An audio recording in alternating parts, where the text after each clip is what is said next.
Gospodine Borančiću, Liberalna partija učestvovala je u pregovorima za manjinsku vladu. Kako ste zadovoljni tim pregovorima? Da li vi smatrate da će biti moguće formirati novu vladu i kako komentarišete ovu izjavu gospodina Đurovića da je možda najbolje rješenje tehnička vlada i novi izbori?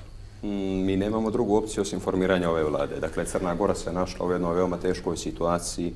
Ako na to dodamo i međunarodnu krizu koja se dešava i u Ukrajini i u međunarodnim odnosima, mi moramo biti svjesni da je Crnoj Gori potrebna stabilna vlada. Mi nemamo stabilnu izvršnu vlast, odnosno gotovo da je nemamo. Nemamo funkcionalnu zakonodavnu vlast koja je blokirana od strane potpredsjednika Skupštine.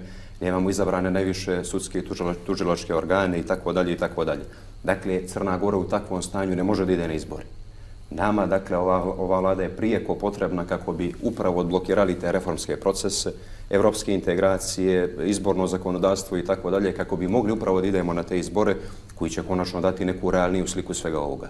Jasno je, evo tu i gospodin Đurović, da prethodna vlada, odnosno ova koja je u tehničkom mandatu ostavci, nije imala podršku gotovo nikoga u Skupštini Crne Gore.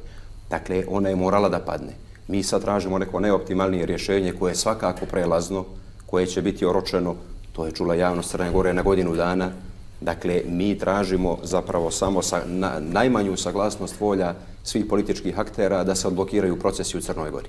Dakle, ne treba neko da ima iluziju da je ovo neka politička vlada i tako dalje i tako dalje. Liberalna partija, posmatrajući to na taj način, kao najbolji nacionalni interes Crne Gore, crnogorskog društva, konačnog smirivanja tenzija, odblokiranja procesa u Crnoj Gori, naravno prihvatila je da uđe u pregovore za takvu vladu. Vi ste vidjeli, mi smo jučer razgovarali sa mandatarom za sastav nove 43. vlade Crne Gore, gospodinom Abazovićem, koji neđe dijeli takve stavove koje sam ja ovdje iznio, koje on ranije iznio u javnosti. Tako da smatram da mi moramo dovesti taj proces do kraja. Da je prosto, nije pametno ići u izborni proces na ovakav način. Dakle, kad mi nemamo izabrane najviše tužilačke pravosudne funkcije, kad nemamo funkcionalnu skupštinu Crne Gore, kad nemamo vladu Crne Gore funkcionalnu koja ima legitimitet da sprovedete izbore, gotovo je nemoguće ići u izbore. To bi nas samo uvelo u jedan novi haos, u novi začarani krug, sve ovo što smo već doživljavali zadnje 2 godine. Tako da smatram da je ova vlada jedino rješenje i ne mislim da je to bilo kakvo prekrajanje izborne volje. Evo, sjetite se 2015. godine kad isto tako jedan konstituent tadašnje vlasti, Socijaldemokratska partija, napustila većinu sa kojom je dobila parlamentarne izbore i napravila je vladu upravo sa Demokratskim frontom i ostalima koje sve tad ušao, ne mogu da se sjeti. I to je bio vrhunac demokratije. Ovo je sad potiranje demokratije. Dajte, nemojte da zloupotrebljavamo u dnevno-političke svrhe neke teze. Dakle, političke stranke i poslanici su nosioci volje naroda.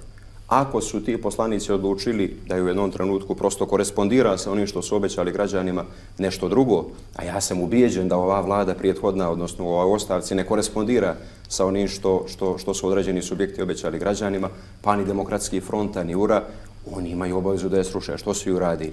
Tako da ja smatram da nama sad je neophodna vlada koja će imati jasan građanski kurs, jasan evropski, evroatlantski kurs.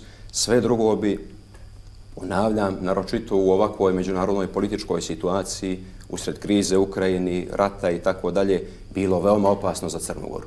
Dakle, od životnog je značaja za Crnu Goru da se ova vlada formira. Ja sam ubijeđen da ćemo mi već sljedeće nedjelje imati neke nacrte i obrise te vlade i Liberalna partija će naravno kao jedna ozbiljna građanska, osvjedočena proevropska stranka biti pristalica takve opcije. Da li ćemo mi učestvovati direktno u toj vladi ili ne, o tome ćemo već razgovarati, ali definitivno da pružamo podršku, kako smo već saopštili, takvom evropskom konceptu koji će odblokirati ovo što se dešava u Crnoj Gori već 2 godine, a to je potpuna blokada, potpuni haos, praktično anarhija koju uvela vlada Zdravka Krivokapića u ostavci.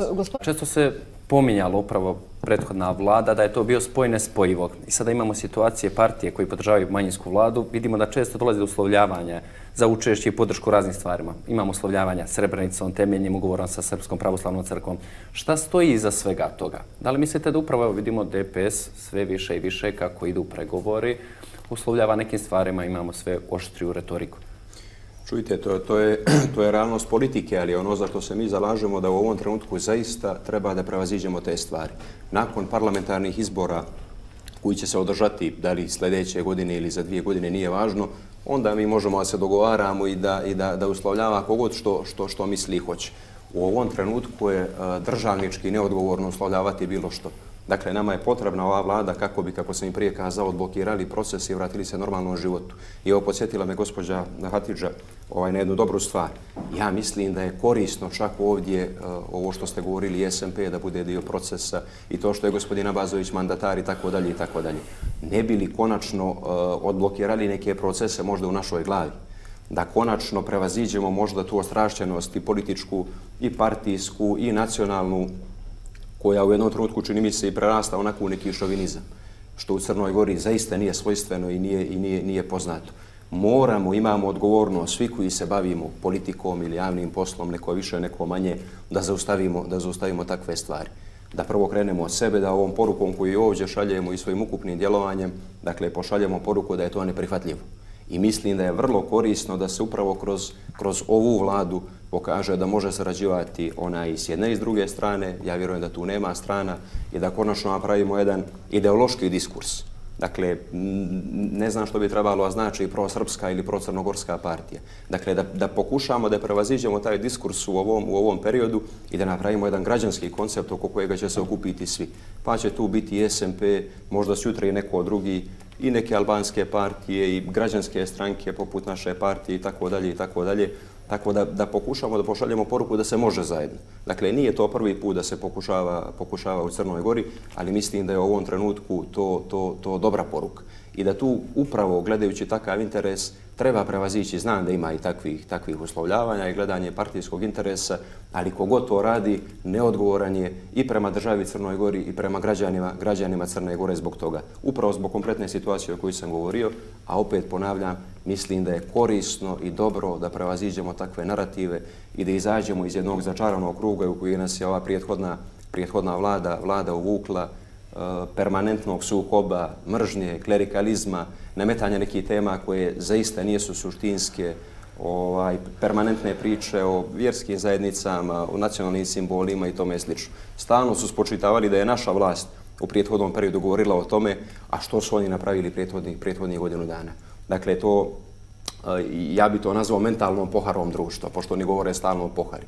Dakle, oni su napravili takvu poharu stanja svijesti u državi da je to tragično. I mi moramo da stanemo na trag tome dok to nije eskaliralo.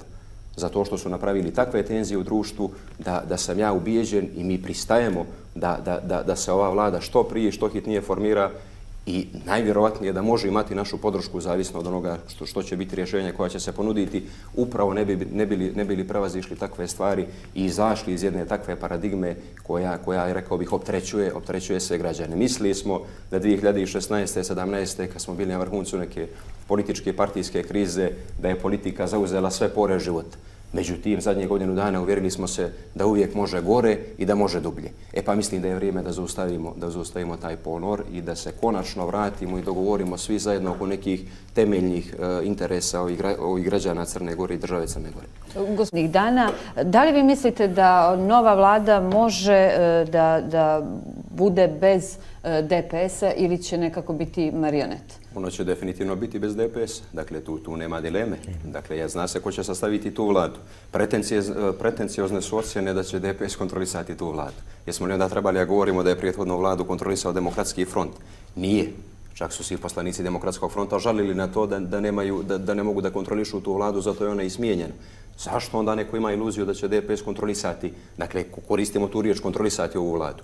Da će glasati, naravno će glasati. Ja nemam dileme da će kolege poslanici iz DPS-a, koji je naš partner, podržati takve procese, kao što su i ranije podržali. Ova naša većina prethodna je skinula imunitet nekolicini poslanika koji su kasnije procesuirani nekim najvišim političkim predstavnicima upravo te partije. Nisam primijetio da je ova većina tu radila, ako je možda trebalo u par navrata. Čak i kad je prošla interpelacija za gospođu Vesnu Bratić, i kasnije, odnosno ranije kad je bio problem sa gospodinom Leposavićem, nisu uvažili od strane ove vlade takvu volju građana i poslanika u Skupštini Crne Gore, nego su se oglušili u to. Tako da, Leposaviću su se oglušili? Ne, o Vesni Bratić, a oko Leposavića je bilo problema. Tako da nemojte da nam oni govore o tome da neko kontroliše i da neko ne poštuje volju građana i tome slično. Dakle, nemojte da nasjedamo na takve priče, da će neko kontrolisati tu vladu. Definitivno da sam ja uvjeren da smo i mi, definitivno mogu da tvrdim, a siguran sam i naši partneri, spremni da podrže takve reformske procese. Za razliku od nekih drugih političkih subjekata koji plasiraju takve špice, mogu da kažem, i čija se kompletna politika svodi na arlaukanje na ulicama. Dakle, to im je kompletno dostignuće ne za ovaj mandat, nego za prethodni kompletan mandat i za ovaj mandat. Dakle, ulice je isključivo, pritom ne mislim na Demokratski front, Bože sačuvaj. Naravno, ne mislim, vi ste imali neke konstruktivne stvari. Ja se nadam da će Demokratski front biti hoću reći, partner u narednom periodu. Neće definitivno participirati u toj vladi, ali da će biti jedan partner koji će doprinositi kao i do sada. Komentar